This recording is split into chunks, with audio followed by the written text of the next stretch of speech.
No, I'm super serial. I'm going to get them all done. But right now I have number 5 ready. So we're going to skip 8, 7, and 6 for today. And this is more chronologically accurate going after number 9. Anyway, so the Azaleas are Cancer, are emissaries. That's right, we're talking about Sirian star seeds, but hold on to your britches, because this one's a good one. Now, Sirians are our oldest visitors, but like I said in the last video, they tried to conquer Earth, but were unable to. A significant number of them arrived in Earth infancy before humans existed, back when only fish and whales existed. And most Sirians were adapted for life on an aquatic Earth. They tried to venture onto land using technology to sustain them. But being so far away from the Cancer constellation, their home, they decided to retreat to our oceans. The earliest Sirians would construct what we know now in old fables as the famous underwater Atlantis. And while most would adapt to life underwater, still more would set their sights for conquest of the land. And it was very similar to the plight of other fictional characters, in that the majority of them were born with gills or the ability to breathe in their environment, and the others were not.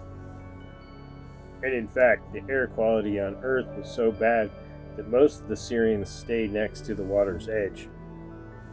And although it would be a millennia until the Sirians contact humans, humans would think that Sirians were some type of water monster, which is where we get ancient tales of merfolk, and also mermaids that would lure men to their death with siren singing.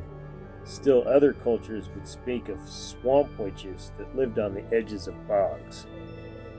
And before long, this deified amphibious creature would become popular rhetoric.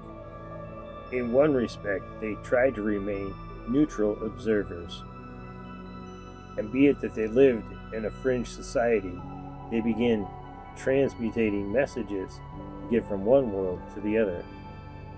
And some say that those that undergo Sirian transformation are able to use a medium to convey a different message in a different way. And so the spirit of the gypsy is birthed out of the primordial waters of creation. Now, in all the millions of years Sirians have been here, they haven't adapted to live life on Earth yet. And so the ancient Egyptians revered this crocodile beast Sobek as a domesticated dog that worked as a messenger in the courts of some of the highest gods like Thoth. And soon these emissaries became like spies working between the different worlds. They would smoke with you and steal your secrets. They'd appear as if they were just passing through. You could tell them anything. Or life's a beach. Why don't we just sit here and chit-chat? Soon enough, with classism, your rule and your reputation depended on these groups of emissaries, which were more important than almost royalty. So early on in Earth's evolution, the Sirians became these emissaries, fleet of foot like Mercury. During the Golden Age, these blonde, golden-haired gods would arise, as told in the old Indian stories of blue-skinned people. But as much as they tried to blend in, humans could still tell. There's something mysterious about Sirians, like knowledge that's older than time, like a flower that's poison sitting in a garden. Well, because Cancer basically invented the saying, stuck between a rock and a hard place, right? Finding a new world where you could live in its oceans but not on land, turn that world into just a stepping stone into someplace better. Except their history ended as the sea peoples that came up on land and bred with humans. And so there's a reason why the cancel symbol almost looks like an infinity sign. Every planet, every sun, every life form, everything in this galaxy starts at the bottom reaches its peak and then diminishes throughout time.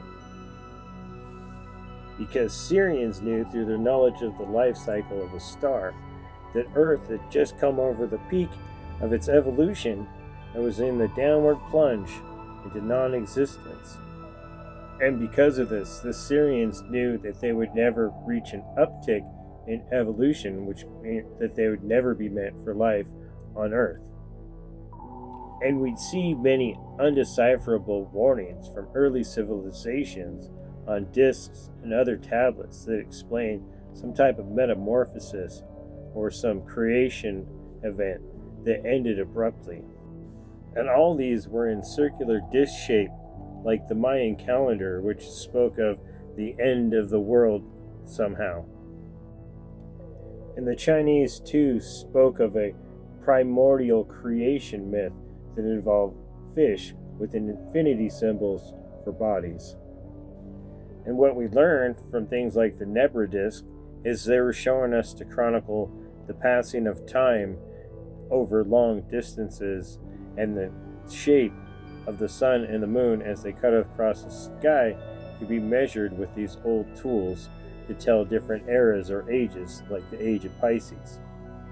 And it was because of this vicious cycle that the Syrians were trying to warn us that everything that has a beginning has an end as well. In all the old tales of merfolk, they said they were racing against time, always on the fastest steed. In another fantasy tale, another person is riding an aquatic speedster. Fish people are represented by fast women, because maybe the one that gets away isn't ready for a serious commitment. And be it that they're from the center of the galaxy, essentially, they would eventually try and use their technology so they could hide on Earth underneath the oceans. And both people above water, flying above the ocean, have taken pictures, and divers have even stumbled on human-sized crafts of some sort underneath the ocean. So maybe an old story about a crocodile god that tried to slither into your life wasn't too far-fetched, as a whole plethora of underwater gods and goddesses emerged, able to speak with animals. In some fantasy worlds, they were fish folk called Gungans. And in Dante Alighieri's Inferno fantasy world, they were called Barbarisha of the Malebolge, or essentially the pig-headed beast of the sea. And in some of these fantasy worlds, the mermaid has gone buck. Their reoccurring theme in fantasy stories is being spoiled and magnanimous with large interwoven families. It seems as though they step out of portals from parallel worlds as watchers from before time began. They appear as prominent leaders like Grand Thrawn in Star Wars. The Syrians are adaptable and evolved to most any climate or culture, and what some would call Sobek or Azrael, the angel of death. Others would call Azael, or a penitent and humble protected emissary. But here in America, we just call him Florida Man, because we crab walk in the crip walk, west side till we die. So anyway, that's getting to the bottom of our Syrian star seeds. Once again, I'm the Abbot Uwahu Kalunes. And if you want a free star seed reading, go ahead, throw me a comment or a DM. Anyway, enjoy the truth.